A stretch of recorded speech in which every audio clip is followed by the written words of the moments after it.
Le port de masques chirurgicaux devra-t-il être systématisé à l'avenir? Les supermarchés autrichiens vont distribuer à partir de ce mercredi à leurs clients des masques de protection. Il s'agit de masques de type chirurgicaux, à usage unique. Ils couvriront le nez et la bouche, pour éviter les projections du porteur. Ce n'est pas dans nos coutumes, mais on doit s'y mettre pour protéger les autres, a expliqué le chancelier autrichien Sebastian Kurz. Interrogé sur la disponibilité de masques de ce type en nombre suffisant, il a dit être conscient que la situation sur le marché mondial est tendue. Les masques faits maison seront également acceptés, a-t-il précisé. Après la Slovénie et la République tchèque, l'Autriche est le troisième pays d'Europe à imposer le masque dans les espaces publics. En Belgique, rien n'est encore décidé dans ce sens. Mais, déjà, plusieurs experts montent au créneau, particulièrement dans la perspective de l'après-confinement. Présent lundi soir sur le plateau du JT de la RTBF, le professeur Nathan Klumek, spécialiste des maladies infectieuses au CHU Saint-Pierre, déclare « Il serait temps de prendre les mesures préventives de base, dépistage, quarantaine ciblée, enquête sur les mouvements des individus et matériel de protection pour tous. Il faut, dans le cadre de la reprise des activités professionnelles, mettre des masques chirurgicaux. Le masque protège de l'émission de gouttelettes, toux, nez qui coule, éternuement. Il empêche celui qui est infecté d'infecter et celui qui ne l'est pas d'être infecté. Pour Nathan Klumek, les masques chirurgicaux devraient être utilisés comme des boîtes de Kleenex. Il n'est pas le seul à prôner le port du masque.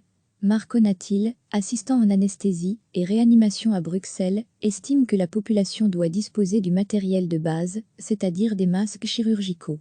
L'anesthésiste ne mâche pas ses mots, à hauteur d'un masque par citoyen et par jour, il faudrait donc pouvoir produire 10 millions de masques chirurgicaux par jour en Belgique. Nous en sommes à zéro, avec un gouvernement qui se félicite, lorsqu'il arrive à en importer 5 millions, selon Marco Natil, les pays asiatiques sont des exemples à suivre. En Asie, lorsqu'on dit qu'il est nécessaire de connaître tous les déplacements des malades, personne n'invoque la liberté individuelle. Lorsqu'on distribue des masques en disant qu'il est nécessaire de les porter pour arrêter l'épidémie, les gens les portent. J'ai l'impression que la plupart des gens pensent que nous arriverons au bout de la pandémie uniquement avec le confinement. Il faudra prendre des mesures sur le long terme, le dépistage, porter tous des masques de protection pour ne pas y avoir de transmission par gouttelette. Mais pour faire ça, il faut avoir accès aux masques, et on est loin du compte actuellement. Nathan Klumek estime que pour gérer la crise actuelle, il faut penser un coup plus loin, la fin du confinement. Faut-il prioriser des catégories de personnes? Mais pour appliquer cette stratégie, nous manquons encore d'informations sur le niveau de pénétration du virus, c'est-à-dire le pourcentage réel de personnes contaminées en Belgique. Beaucoup de personnes sont asymptomatiques, nous explique-t-il. Il faut donc faire des tests sérologiques pour observer les anticorps présents chez les personnes, désormais prémunies. Cela nous permettra d'évaluer le taux d'immunisation de la population. À titre d'exemple, un virus très contagieux, comme la rougeole, nécessite une immunisation de plus de 90% de la population pour qu'il ne se répande plus parmi nous.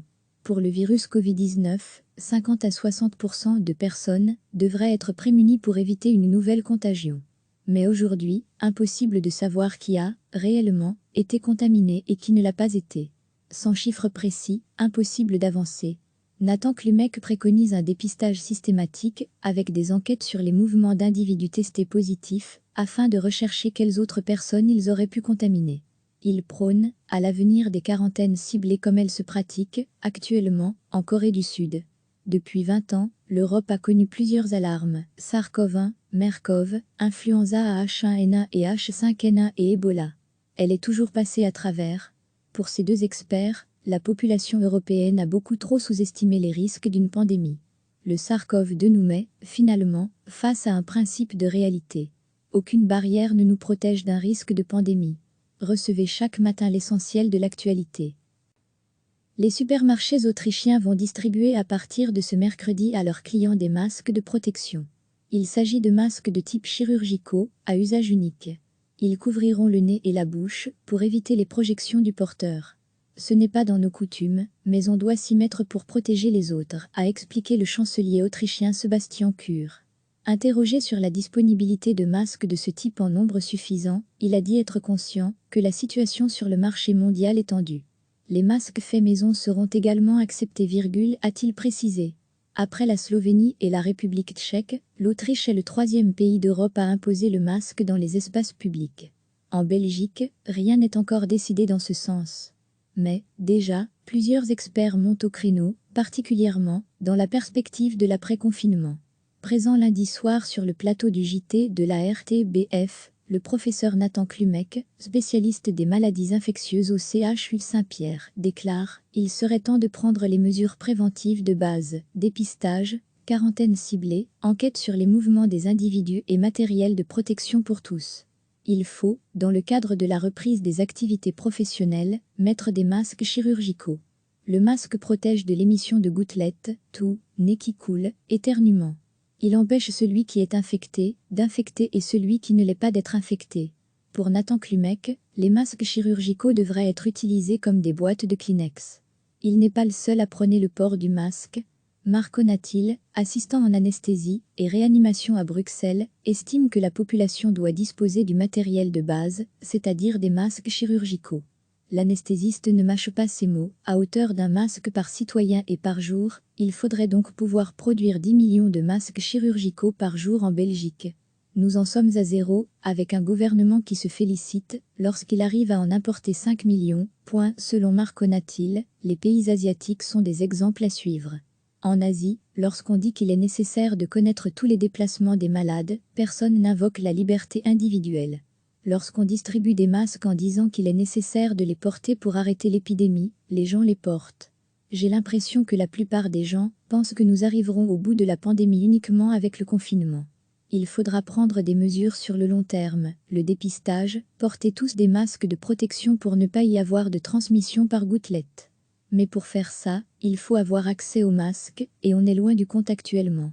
Nathan Klumek estime que pour gérer la crise actuelle, il faut penser un coup plus loin, la fin du confinement. Faut-il prioriser des catégories de personnes ? Mais pour appliquer cette stratégie, nous manquons encore d'informations sur le niveau de pénétration du virus, c'est-à-dire le pourcentage réel de personnes contaminées en Belgique. Beaucoup de personnes sont asymptomatiques, nous explique-t-il. Il faut donc faire des tests sérologiques pour observer les anticorps présents chez les personnes, désormais prémunies. Cela nous permettra d'évaluer le taux d'immunisation de la population. À titre d'exemple, un virus très contagieux, comme la rougeole, nécessite une immunisation de plus de 90% de la population pour qu'il ne se répande plus parmi nous. Pour le virus Covid-19, 50 à 60% de personnes devraient être prémunies pour éviter une nouvelle contagion. Mais aujourd'hui, impossible de savoir qui a, réellement, été contaminé et qui ne l'a pas été. Sans chiffre précis, impossible d'avancer. Nathan Klumek préconise un dépistage systématique, avec des enquêtes sur les mouvements d'individus testés positifs, afin de rechercher quelles autres personnes ils auraient pu contaminer. Il prône, à l'avenir, des quarantaines ciblées comme elles se pratiquent, actuellement, en Corée du Sud. Depuis 20 ans, l'Europe a connu plusieurs alarmes, SARS-CoV-1, MERS-CoV, influenza H1N1 et H5N1 et Ebola. Elle est toujours passée à travers. Pour ces deux experts, la population européenne a beaucoup trop sous-estimé les risques d'une pandémie. Le SARS-CoV-2 nous met, finalement, face à un principe de réalité. Aucune barrière ne nous protège d'un risque de pandémie. Cliquez sur s'abonner pour recevoir les dernières nouvelles.